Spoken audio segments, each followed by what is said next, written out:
Aleluya. Bueno, buenas noches, gente amada. Lo que acaban de ver es el fruto de estudiar juntos en un instituto bíblico. Llegamos aquí en el año 76. Eso quiere decir que nos casamos antes. Tenemos más años en Argentina que la mayoría de ustedes, porque ya son casi 40 años, 41 desde que llegamos. Viviendo aquí, 8 años en Chile, fuimos a México para fundar una iglesia en el DF. Pero arrancó con un llamado del Señor a mi corazón. Desde los 15 años estudiaba 8 horas cada día en la secundaria, trabajaba 33 horas por semana en un trabajo para juntar la guita para ir a estudiar en el instituto bíblico. Era mucho, ¿no? Desde los 15 años. Y después, estando allá, nos conocimos, comenzamos a conocernos, comenzamos a salir un poquito, charlar más. Llegó el momento cuando estaba convencida que estaba locamente enamorada de mí, como yo de ella. Entonces hice todo lo correcto, las preparaciones. Llegó el momento para proponerle matrimonio. Estuve preparado con mi voz romántica. Me agarraron los nervios en vez de salir, Melba, ¿querés casarte? Era, Melba, ¿querés casarte conmigo? Y ella, siendo mujer de Dios, me dijo, dame 7 días para orar. ¿Cómo es esto? 7 días.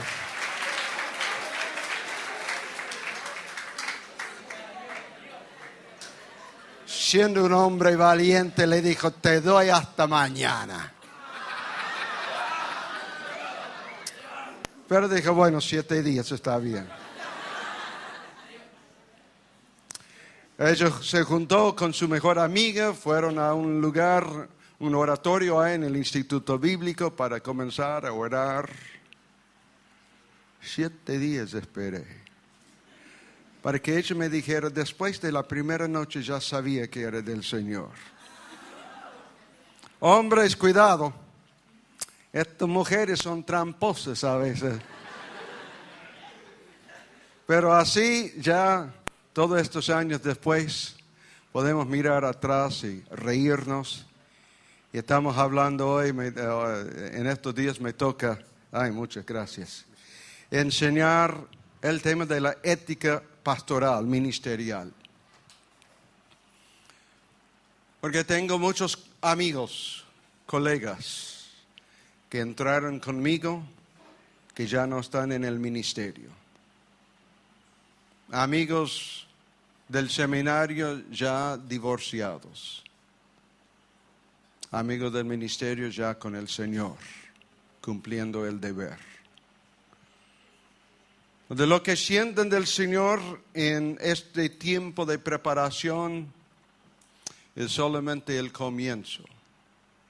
Porque Dios quiere darles, si no viene el Señor, un año entero de prepararse y otro año para prepararse y otro. Para que después pasen toda la vida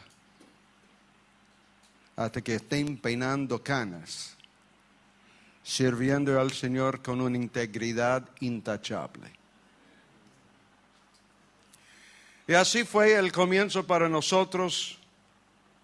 Después de terminar, pastoreamos un par de años y después venimos para la Argentina. Y aquí hemos pasado la mayor parte de nuestra vida. Nuestra hija tenía 3 años cuando llegó acá. Nuestro hijo nació aquí. Estuvimos plantando iglesias, vivía con nosotros 1 o 2 alumnos del Instituto Bíblico, 2 o 3 años, entonces ni en la casa hablamos inglés, entonces él a los 4 años, cuando iba a los Estados Unidos, solamente podía decir ice cream y thank you en inglés. Los demás pobres abuelos no sabían qué hacer con el nieto, pero así es, vivimos plantando iglesias y Todo una bendición enorme. Bueno, yo sé que este es el intensivo y que tienen muchas tareas, muchas horas en las aulas, mucho tiempo de estudiar, poco tiempo para dormir. Entonces aprovechemos el tiempo que nos queda. Les invito a abrir su Biblia conmigo en Lucas capítulo 24. Lucas 24, comenzando con el 35. Y no vamos a tomar tiempo de leer la primera parte de esta historia porque seguramente ustedes ya la conocen bastante bien. Es el día de la resurrección de nuestro Señor Jesús. Pero el pueblo, los discípulos, están no solamente en dudas, confundidos, preocupados.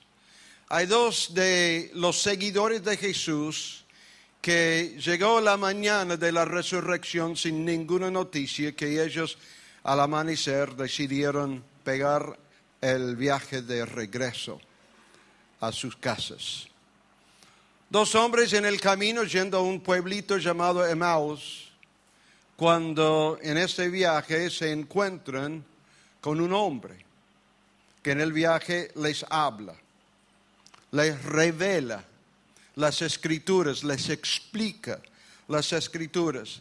Y cuando llegaron a la ciudad, él fingía que seguía de viaje y los dos seguidores de Jesús le convencieron a este desconocido a quedarse para la cena con ellos.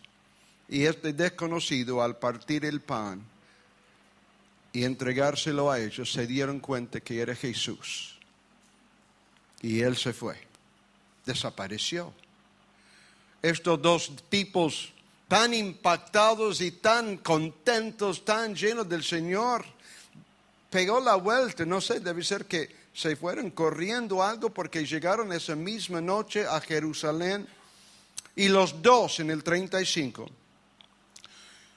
por su parte, contaron lo que les había sucedido en el camino y cómo habían reconocido a Jesús cuando partió el pan. Todavía estaban ellos hablando acerca de esto cuando Jesús mismo se puso en medio de ellos y les dijo: paz a ustedes. Aterrorizados, creyeron que veían a un espíritu. ¿Por qué se asustan tanto?, les preguntó. ¿Por qué les vienen dudas? Miren mis manos, mis pies, soy yo mismo. Tóquenme, vean. Un espíritu no tiene carne ni hueso como ven que los tengo yo. Dicho eso, les mostró las manos y los pies. Cuando ellos no acababan de creerlo, a causa de la alegría y del asombro, les preguntó: ¿tienen algo aquí de comer? Le dieron un pedazo de pescado asado, en una palabra bíblica, y así que lo tomó y se lo comió delante de ellos. Luego les dijo: cuando todavía estaban yo con ustedes, escuchen bien, cuando todavía estaba yo con ustedes, yo les decía que tenía que cumplirse todo lo que está escrito acerca de mí en la ley de Moisés y en los profetas y en los salmos. Entonces les abrió el entendimiento para que comprendieran las escrituras. Esto es lo que está escrito, les explicó: que el Cristo padecerá y resucitará al tercer día. Y en su nombre se predicarán el arrepentimiento y el perdón de pecados a todas las naciones, comenzando por Jerusalén. Ustedes son testigos de estas cosas. Ahora voy a enviarles lo que ha prometido mi Padre. Pero ustedes quédense en la ciudad hasta que sean revestidos del poder de lo alto. Dios no hace nada por accidente ni por casualidad. Cada palabra, cada obra que Él realiza tiene un propósito divino. Dios no pasa tiempo simplemente tratando de esperar, haciendo pavadas con el celular. Cada cosa tiene un propósito. Con esta noche de la visita sorpresiva de Cristo Jesús a sus discípulos encerrados detrás de las puertas cerradas con cadena y con candado, Jesús ejerce el derecho de decirle a los discípulos: se los dije. ¿Cuántos de ustedes en una ocasión papá o mamá les dice: yo te dije? O ustedes que son padres que tienen hijos y no cumplen con algo, ustedes: yo les dije.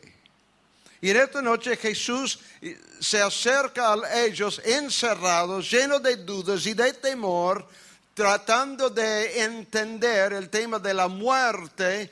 Y ahora es verdad la resurrección. Y Él se les acerca y le dice: yo les dije del sufrimiento, les dije de la muerte, les dije de la resurrección, y hasta el día de hoy, este mismo instante, están ahí tratando de entender. Ahora, con este tirón de oreja a los discípulos, están muy predispuestos a escuchar y obedecer al Señor. Y el Señor les dice: ahora, sí, Señor, ¿qué? Ahora, sí, quédense en Jerusalén. Bueno, no nos vamos, nos quedamos aquí. ¿Hasta qué? ¿Hasta cuándo? Hasta que se hayan revestido de poder, hasta que hayan recibido el poder de lo alto. Esta noche quiero dedicar algunos momentos para hablar del porqué del Señor de derramar el Espíritu Santo con la evidencia de las lenguas, como evidencia de ser bautizado en el Espíritu Santo. En algunas partes del mundo, aún dentro de las iglesias pentecostales, comienzan una vocecita diciendo: no es necesario hablar en lenguas para vivir siendo bautizado en el Espíritu Santo. Lenguas es para algunos, pero no para todos. Si usted no ha escuchado eso de pastores pentecostales, prepárense, porque hay algunos que comienzan a dudar del porqué de las lenguas. Y en esta noche el Señor les dijo: yo quiero que se queden aquí hasta que hayan sido revestidos de poder, hasta que hayan recibido la promesa del Espíritu, la promesa del Padre. Y Él dijo: todas estas escrituras se cumplen para que en mi nombre se predicarán el arrepentimiento y el perdón de pecados a todas las naciones del mundo.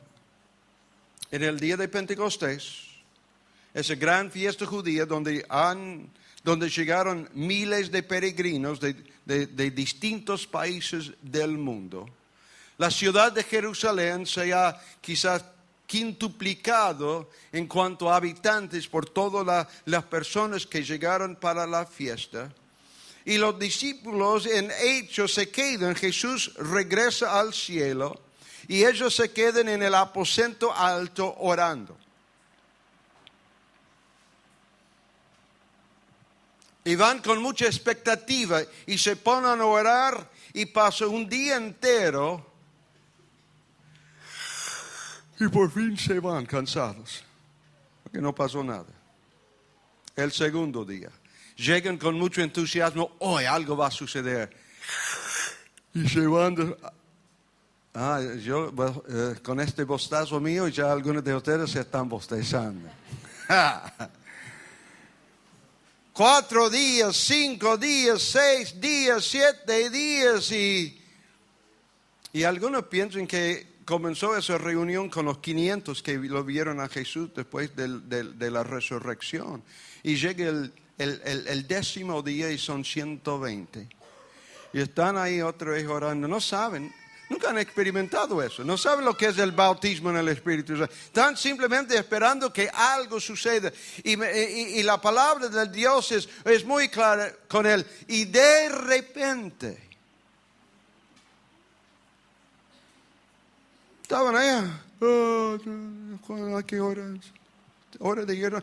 Y de repente un estruendo como un viento recio llenó la casa, y de repente ven lenguas de fuego cayendo, y de repente están hablando en lengua, y de repente estos 120 personas totalmente ignoradas por la ciudad. No sé si el viento recio era un torbellino que pasó por toda la ciudad, no sé si el pueblo inconverso veía las lenguas, pero algo tremendo pasó, porque llegaron miles de personas para presenciar ese momento. Y ellos salen hablando en otras lenguas. Todo el mundo escuchó eso. Entonces, cuando hablamos del día de Pentecostés y lenguas, tenemos que entender el contexto histórico redentor de este momento. Y cuando hablamos del contexto histórico redentor, estábamos hablando desde Génesis. Toda la historia de la Biblia es la historia del amor de Dios tratando de rescatar las ovejas descarriadas. Y Él hará todo lo posible para redimir lo perdido. Y llega ese momento del día de Pentecostés, y cuando salen los discípulos hablando en otros idiomas, hay miles de creyentes, de judíos de distintos países del mundo. Y de repente, ¿qué dicen ellos? Hemos escuchado la proclamación de las grandezas y la gloria de Dios en nuestro propio idioma. Ese contexto histórico redentor quiere decir que las lenguas Dios entrega lenguas para que entendamos que el poder del Espíritu Santo es un poder para ayudarnos a comunicar las buenas nuevas. Porque el poder del Espíritu Santo tiene esa relación histórica en la redención del pueblo, que el poder de Dios no es para que yo tengo chapa de que yo hablo en lenguas, y vos. Ese poder del Espíritu Santo es para darnos la capacidad ungida para comunicar y predicar bajo la unción del Espíritu Santo las buenas nuevas para el griego y el judío, para el romano y el africano, para que el hombre y para que la mujer, para que el libre y el esclavo, para que el rico y el pobre, para que todos puedan comprender el mensaje de salvación. El bautismo con la evidencia de lenguas es para darnos ese poder para comunicar el mensaje de salvación. Y nunca debemos desvincularnos de esa hermosa realidad. Nunca desvinculemos Pentecostés de la meta soteriológica. Porque la meta de Pentecostés es la meta soteriológica, o sea, de la salvación de toda persona. Entonces existe ese vínculo histórico redentor entre el día de Pentecostés y el mensaje de las buenas nuevas. Porque la fiesta en Jerusalén era la fiesta de la cosecha. La cosecha. Nunca debemos creer que el pentecostalismo es el poder para la adoración. El poder del Pentecostés es el poder para la cosecha. La adoración es simplemente un ingrediente que Dios exige de nosotros para adorar su nombre, pero no debe ser la característica principal de una iglesia pentecostal. La característica principal debe ser el poder de Dios para llevar las buenas nuevas a todas las naciones. Entonces ese poder del Espíritu Santo trabaja en nosotros para llevarnos a las naciones. más o menos en el año 1903 o 4, perdón, 13 o 14, había una reunión de hermanos pentecostales, un pequeño grupo, porque era el comienzo del movimiento pentecostal, en la ciudad de Chicago. Y era un grupo de inmigrantes de Suecia reunidos orando. En enero, un invierno cruel en Chicago, y uno de los hombres sintió una revelación del Espíritu Santo de una sola palabra. Dios me habló una palabra: Pará. No sabía lo que era. Buscaron una enciclopedia y descubrieron que Pará es un estado de Brasil donde desemboca el río Amazonas. Bueno, Dios nos manda a Brasil con sobre todo de lana, preparado para el frío de Chicago. Llegan a esa ciudad tropical, calor intenso, con el mensaje pentecostal. Descubren una manada pequeña de hermanos no pentecostales que les dieron una puerta abierta hasta que comenzaron a predicar del mensaje pentecostal. Desde ese momento había días que la comida, si usted piensa que la comida falta a veces en su casa o en el Insti o donde usted viaje, ellos tenían días que la única comida era de los árboles, los mangos de la plaza central. Eso era toda su comida. Daniel Berg y Gunnar Wingren, dos suecos, llenos del Espíritu Santo, convencidos de que una voz, la voz del Espíritu Santo, le había dado una palabra que descubrieron era una palabra geográfica, y llegan allá para comenzar a predicar el mensaje pentecostal en Belém do Pará. Cuando estuve en la iglesia de Belén, una iglesia para capacidad para 5,000 personas, y hay en uno de los subsuelos un pequeño museo con la Biblia de Gunnar Wingren y de Daniel Berg, el escritorio que tenían, el acordeón antiguo, pero yendo a la plaza central, en la ciudad de Belém do Pará, hay un monumento de dos hombres, Gunnar Wingren y Daniel Berg. Dos hombres llenos del Espíritu Santo, con una palabra revelada del Espíritu Santo de 2 sílabas, que hoy, con más de 20 millones de miembros de las Asambleas de Dios en Brasil, la ciudad y la nación reconocen los fundadores de ese movimiento. Vivimos con ganas de ser usados por el Señor, con sueños de transformar el mundo, pero lo que hace falta es vivir llenos del Espíritu Santo.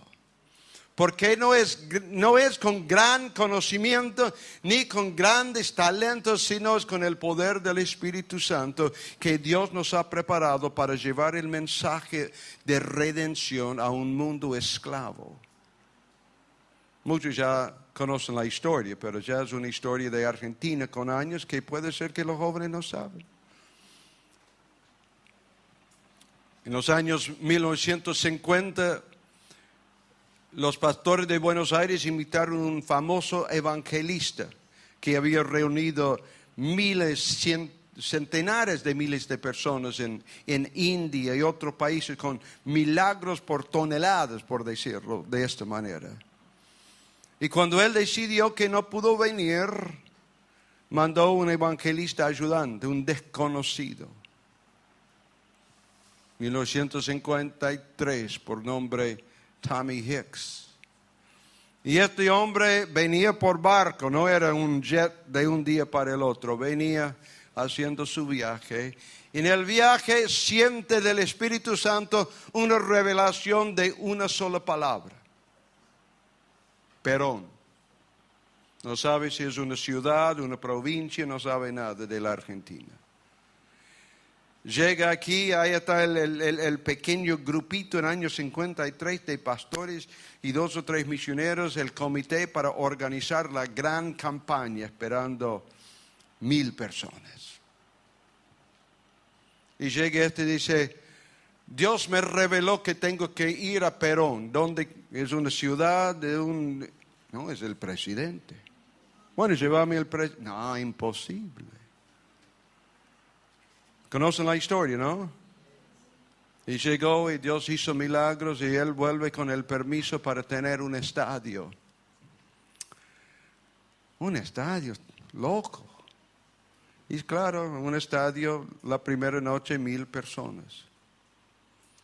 Yo tengo la ventaja de haber hablado con pastores ya con el Señor que se convirtieron en esa campaña, que estuvieron presentes, de escucharle decir que los diarios cada mañana en primera plana era como, bueno, ahí hablaban, bueno, la pila de muletas era de 1,5 metros y la cantidad de sillas de ruedas abandonadas en la cancha y las ambulancias que vinieron con pacientes que se fueron vacíos. Y uno me dijo, yo estuve caminando por la calle y veía antes de la reunión y venía una multitud corriendo un tipo y todos pensábamos que era un chorro que lo estaban corriendo, pero un tipo paralítico que llegó y aún antes de la oración se levantó de la silla, se puso a correr por la calle y decenas de personas lo corrían detrás de él. ¿Cómo?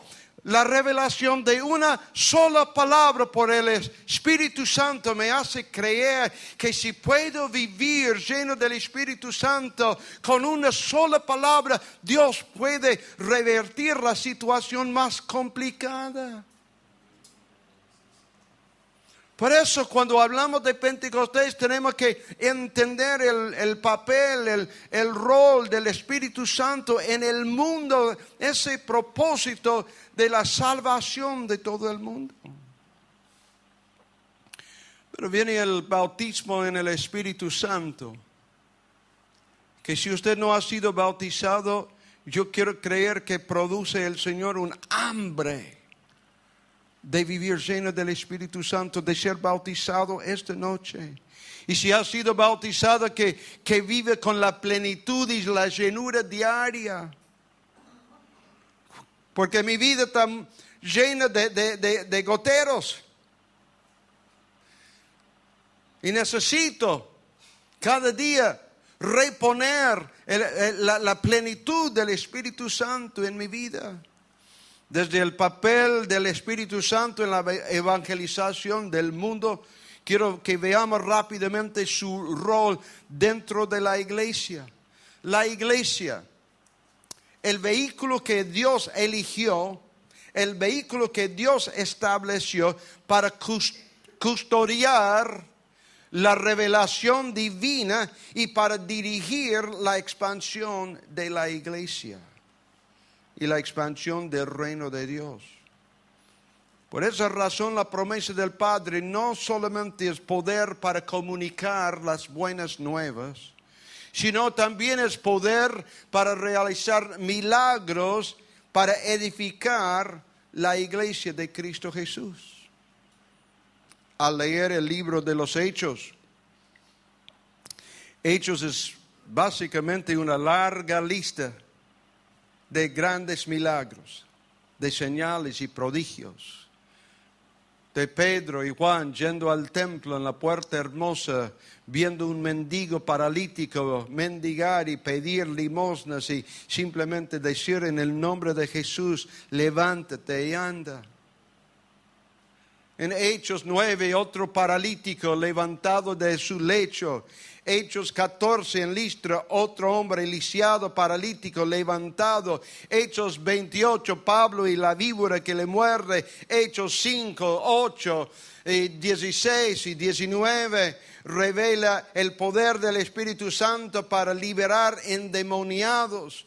Hechos 9, Hechos 20, resurrección de muerte. Hechos 8, el transporte milagroso de Felipe de un lugar a otros.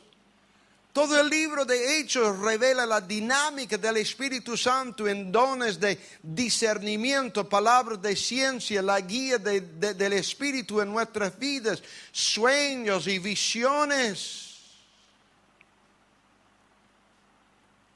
El Espíritu Santo es mucho más que simplemente hablar en lenguas en una ocasión. Es el poder para comunicar. Segundo, es el poder para edificar la iglesia por medio de milagros y señales. Estoy convencido de que el Espíritu Santo dará poder a cada persona de la congregación conforme a la obra que Dios le va a pedir o le va a dar. Por eso Pablo escribe que el Espíritu da a uno estos y a otro otro y a otro don.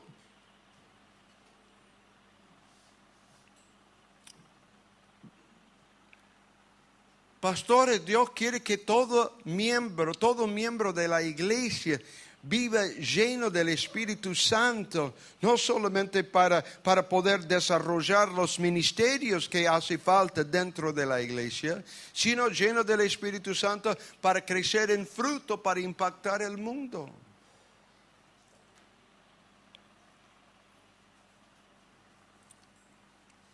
La verdad es que pastoreando, algo que nunca pensaba hacer aquí en Argentina, porque me gustaba plantar una iglesia, el otro año plantar otra iglesia. Pero ahí nos quedamos en Martínez, en la zona norte de Buenos Aires, pastoreando. Y me sentía tan condenado a veces cuando venía la gente, pastor, debemos tener un ministerio de evangelismo, tenemos que salir más a la... Bueno, salíamos a la calle, hacíamos eventos en las plazas, hacíamos vueltas de la manzana, cada persona tenía que rodear su manzana orando y buscando al Señor y hablando. Hicimos mucho, pero siempre había alguien que no, tenemos que tener un ministerio de evangelismo, tenemos que hacer más. Y me sentía culpable porque no tengo un departamento evangelístico. Y sentí del Señor que en vez de tener simplemente un grupito que se dedica al evangelismo, que si lo hacen es fantástico, pero no es lo que yo sentía. Entonces comenzamos a enseñar y predicar y desafiar a toda la iglesia que Dios quiere no un departamento de evangelismo, sino una iglesia de evangelismo. Quiero que todos. Y le dije, no es que usted va a tener que salir y entregar tratados a cada empleado en el trabajo. No es que usted va a ir y decirle, si usted no se arrepiente hoy, va para el infierno. Sino hoy en día... Quiero que usted vaya al trabajo lleno del Espíritu Santo. Evangelizar va a tomar quizás esta forma. Lleno del Espíritu Santo, alguien se acerca y te pregunta, yo tengo una jaqueca, ¿tenés una aspirina, algo para el dolor? Y usted comienza a abrir el cajón y siente del Espíritu Santo. Decirle que en vez de la aspirina, si usted puede orar por él. ¿Cómo? No, mira, yo voy a orar a Dios y dejo los ojos abiertos y la gente va a pensar que estamos hablando, pero yo voy a estar orando. Y usted ora y Dios lo sana. Quiero que toda la iglesia comience a vivir llena del Espíritu Santo para que donde esté, el Espíritu Santo te dirige, te habla, para que toda la iglesia entienda que yo tengo el poder del Espíritu Santo para evangelizar, aunque nunca suba a un púlpito para leer un texto y predicar un mensaje evangelístico. Que en el trabajo, en la facultad, en el colegio, en el comercio, haciendo cola en el supermercado, que todo miembro de la iglesia comienza a estar con el oído atento a la voz del Espíritu Santo. Había un matrimonio muy anciano que parte de la iglesia desde la carpa, ya muy anciano.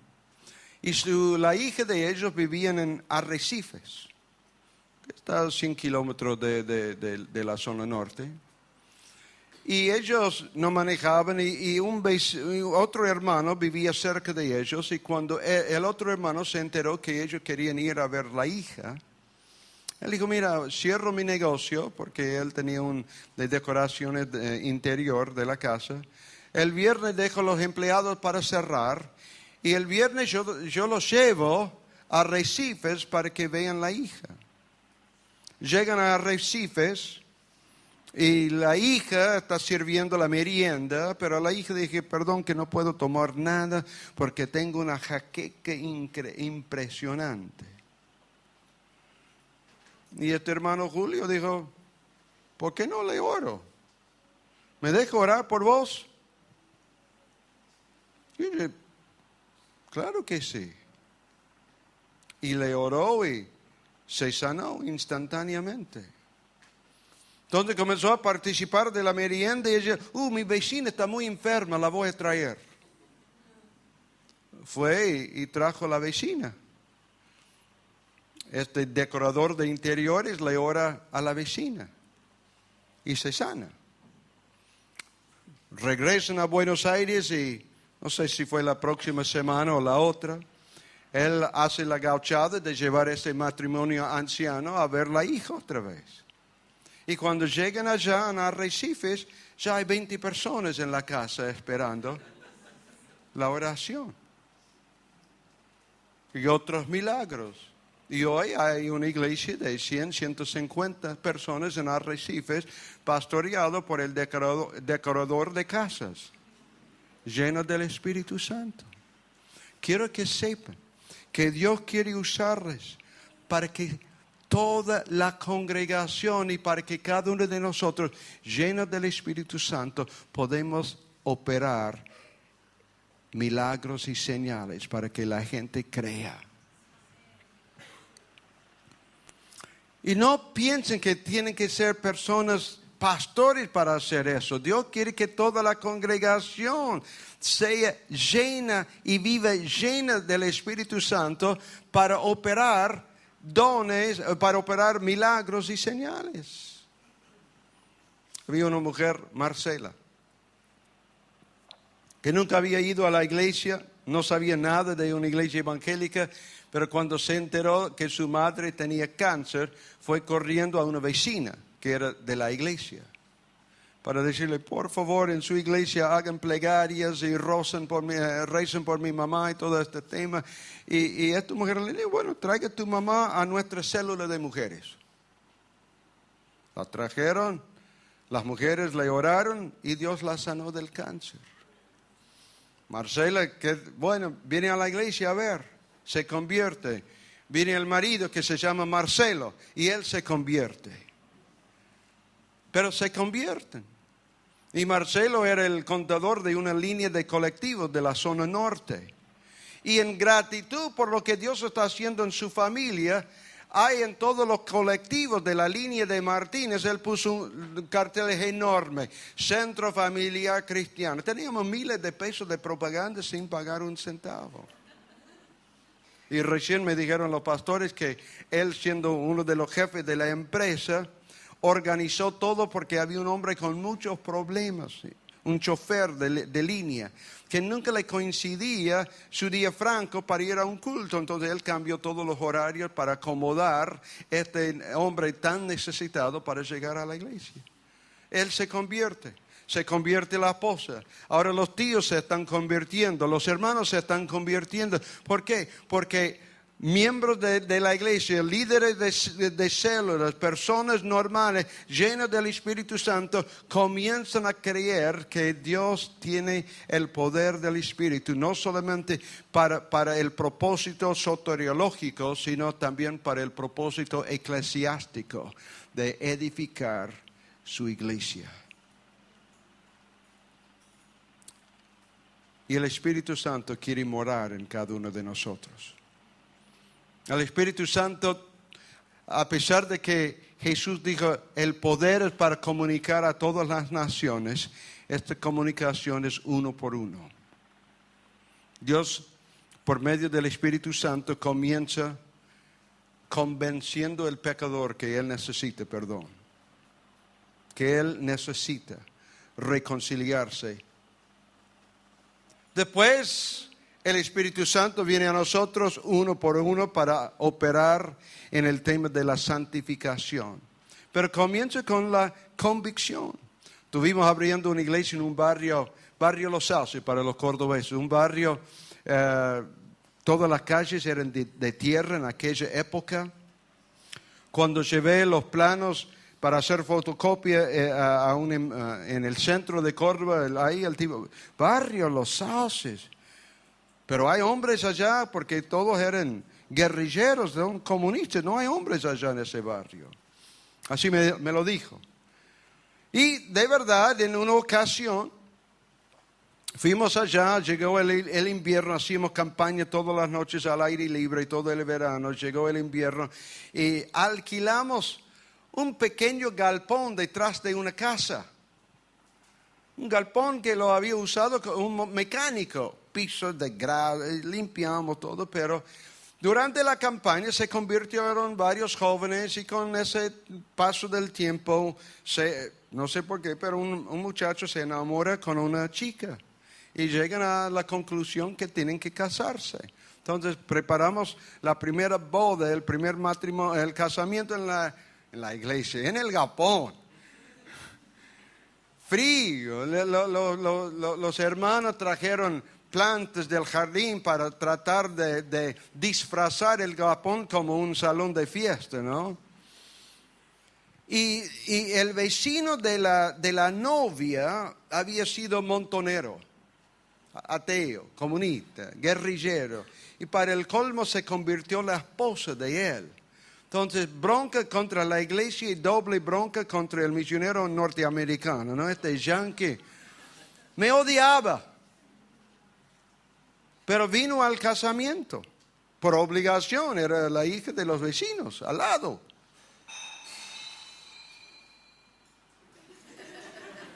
No hay cena esta noche, chicos. Pero en el casamiento, como es en Argentina, aprovechamos de cada momento para predicar el Evangelio. Y el otro día Juan, el ex guerrillero, va corriendo a la casa del pastor que ya vivía por ahí cerca y entrega su vida a Cristo Jesús. Y se convierte. Tenía una voz, cantaba folclore y comenzó a ir a las cárceles donde antes él había sido... había vivido ahí disfrutando de todo lo gratis que tiene el gobierno para gente adentro, pero ahora él volvía con la guitarra a cantar y predicar. Ese es el poder del Espíritu Santo para llegar a tocar el más incrédulo con la convicción de que sin Dios yo no puedo seguir adelante. No puedo más. Estuve con un pastor en los Estados Unidos, creo que de los Marines, y él cuando estuvo en los Marines estaba en una base en Pensacola, Florida, y su mejor amigo en los Marines se convirtió en el gran avivamiento de Pensacola, y el amigo se va a bautizar esa noche. Entonces él le dice a su amigo Josh, ¿me acompañas a la iglesia y me voy a bautizar? No, yo iba a ir a los boliches. Bueno, voy con vos esta noche. No tengo compromiso. Entonces Josh va a la reunión donde se bautiza su amigo. Pero en vez de prestar mucha atención al mensaje, él está coqueteando con una chica allá. Y ella, y él, los marines lo llevaron por otro lado, pero se mantenía en la comunicación y hasta que se casaron. Pero él dejó la parte militar, volvió de una guerra, y se casa, y él no está contento. El matrimonio va mal. Él todas las noches sale de su casa, vive en el campo, prende una fogata y pasa la noche tomando. Y por fin la chica que era creyente que hizo todo lo indebido, pero creyente ya alejado del Señor, se da cuenta que no tengo más. Mi matrimonio es un fracaso, no tengo paz, él es borracho, no labura. Entonces volvió a la iglesia y se convierte otra vez de verdad. Y ahora comenzó a nunca faltar una reunión. Entonces un día ya se está convencido que ella siempre falta los domingos porque va para ver otro tipo.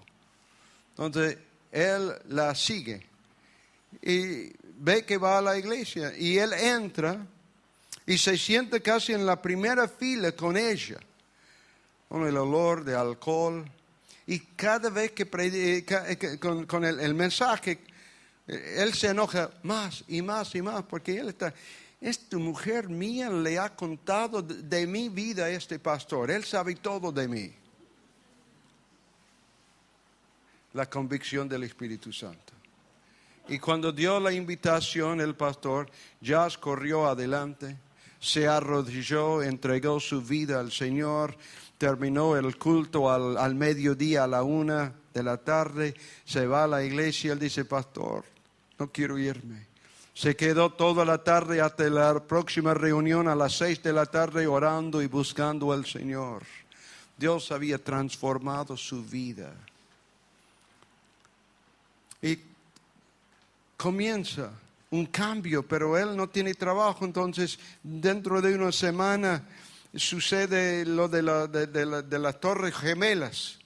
Y él, siendo un ex militar, dice, yo no tengo laburo, pero sé ser soldado. Mañana, Dios, si tú no me das un trabajo, vuelvo como voluntario en los Marines, por eso, por el otro. Y el otro día tenía todo en la valija, iba para abrir la puerta, y justo cuando toca la puerta, suena el teléfono. Y levanta el tubo, y alguien le ofrece un trabajo, el mejor pago de toda su vida. Y hoy es pastor de una iglesia llena del poder del Espíritu Santo. Porque el Espíritu Santo viene para primero operar en la vida de los inconversos. Después nos bautiza con el Espíritu Santo para que tengamos poder para comunicar el Evangelio. Ese don de lenguas nos permite orar en forma poderosa con el Señor. Ese de orar en lenguas nos edifica, dice Pablo. Judas dice que orar en el Espíritu Santo es una herramienta para edificar nuestra fe. Orar en lenguas es una oración intercesora poderosa. Cuando no sabemos la razón de la necesidad de orar, hacemos intercesión. Cuando queremos dejar ese de las lenguas en un armario de una doctrina antigua, estamos cometiendo no solamente un grave error, estamos cometiendo un pecado de limitar el poder del Señor y poner en el placar el Espíritu Santo. Él viene para derramar su poder sobre nosotros. He leído varios libros de lo que está sucediendo en el mundo de hoy. Y todos los expertos, tantos creyentes como sociólogos no creyentes, notan que el eje del movimiento cristiano ya no reside ni en Europa ni en Norteamérica, sino hay que cruzar el Ecuador para el sur de América, de África, de Asia, para ver el gran futuro del cristianismo. Dice, si usted quiere ver el futuro, hay que salir de Europa, hay que salir de los Estados Unidos, porque lo que Dios está haciendo en el resto del mundo es impresionante. Y 80% casi de lo que está sucediendo en el resto del mundo es a través del movimiento pentecostal. En África, dentro de nuestra organización, en 2010, hace 6 o 7 años atrás, en el continente africano había 65,000 congregaciones. Y el año pasado ya estaba llegando a casi 80,000 congregaciones. En un país musulmán, el país de Burkina Faso, con una población de 17 millones de habitantes, nuestra fraternidad tiene más de 1 millón de miembros. ¿Cómo es esto? Es el poder del Espíritu Santo que llena el hombre, que llena la mujer con el poder de lo alto para proclamar la buena noticia, porque Dios está interesado en la salvación de todos y no quiere que ni uno perezca. Y para que esto suceda, tenemos que vivir llenos del Espíritu Santo para poder comunicar bajo la unción del Espíritu las buenas nuevas de la salvación de Cristo Jesús. Y eso viene acompañado, lleno del poder del Espíritu, para poder realizar señales y milagros, a confirmar la palabra predicada. Y viene el Espíritu Santo haciendo su labor de convencer a cada pecador de su necesidad de Cristo Jesús y de hablar a cada uno de nosotros de la santidad y la santificación, para que lo que predicamos también lo vivamos, para que nuestro mensaje de palabra sea acompañado por nuestra vida intachable y nuestra conducta que honre el nombre de Cristo Jesús. Estudiar, lo hice y lo hago. Pero sin el poder del Espíritu Santo, somos gente muy limitada. Muy limitada. Pentecostés, me encanta la adoración. Pero a Dios le fascina la cosecha. Que nadie se pierda.